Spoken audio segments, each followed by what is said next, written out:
हजारो मागण्यांचा संप केला होता। त्या संपाचा पाठपुरावा म्हणून 1908 साली राष्ट्रीय महिला दिन साजरा करायचा असं घोषित केलं। पुढे 1910 मध्ये आंतरराष्ट्रीय महिला परिषद भरून क्लारा झोटेन यांनी महिला दिन साजरा करू असे घोषित केले। भारतामध्ये 1943 मध्ये मुंबई या शहरात प्रथम महिला दिन साजरा केला गेला। छत्रपती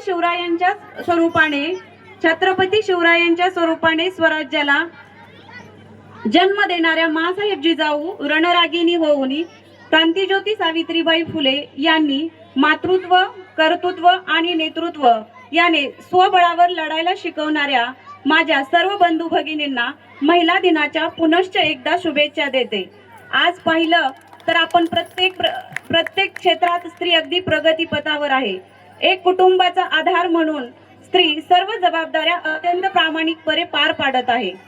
एका कर्तृत्ववान पुरुषाच्या मागे एका कर्तृत्ववान स्त्रीचा हात असतो।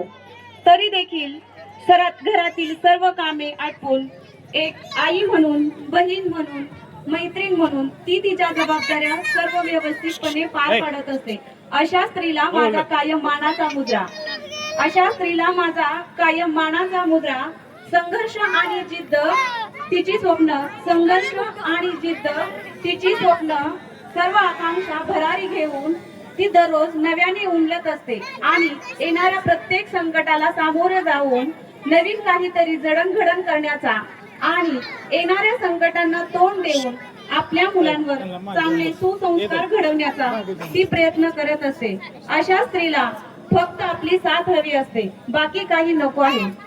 ज्याला स्त्री म्हणून बहीण कळाली तो मुक्ताईचा ज्ञाना झाला। ज्याला स्त्री म्हणून पत्नी कळाली तो सीतेचा राम झाला। ज्याला स्त्री म्हणून पत्नी कळाली तो सीतेचा राम झाला। ज्याला स्त्री म्हणून मैत्रीण कळाली तो राधेचा श्याम झाला। ज्याला स्त्री म्हणून मैत्री कळाली तो राधेचा श्याम झाला। आणि ज्याला खरोखरच आई म्हणून स्त्री कळाली तो जिजाऊंचा शोभा झाला। क्रांतीवीर सावित्रीबाई फुले आणि महात्मा फुले यांनी शिक्षणाची मुहूर्तवेळ कायम ठेवली। तसेच कुटुंबाचा हिंसाचार विरोध पत्करून त्यांनी स्त्रियांना शिक्षणासाठी मोलाचे मार्गदर्शन केले। सावित्रीबाई फुले यांनी कोणतेही पाठबळ नसताना फक्त त्यांना साक्षर बनवून स्त्रियांना कसे मोलाचे मार्गदर्शन करता येईल अशा प्रकारे त्यांनी चांगली शिक्षणाची मुहूर्तमेढ रोवली। स्त्रीचे आयुष्य हे फक्त चूल आणि मूल याकरता मर्यादित न राहता आत्मनिर्भरपणे कसे जगले पाहिजे असे त्यांनी पूर्ण समाजाला स्त्रियांना लढायला शिकवले। लक्ष्मीबाई जिजाबाई फक्त नावच घेता येता जाता कधीतरी त्यांच्यासारखं व्हावं असं स्वप्न धरता तुम्ही म्हणी। कधीतरी त्यांच्यासारखं स्वप्न व्हावं म्हणून धरता का तुम्ही म्हणू। थकून दमून स्वतःमध्ये गुंतून न राहता झालं ते गेलं असं समजून नव्याने उभारून लढायला शिकलं पाहिजे आता।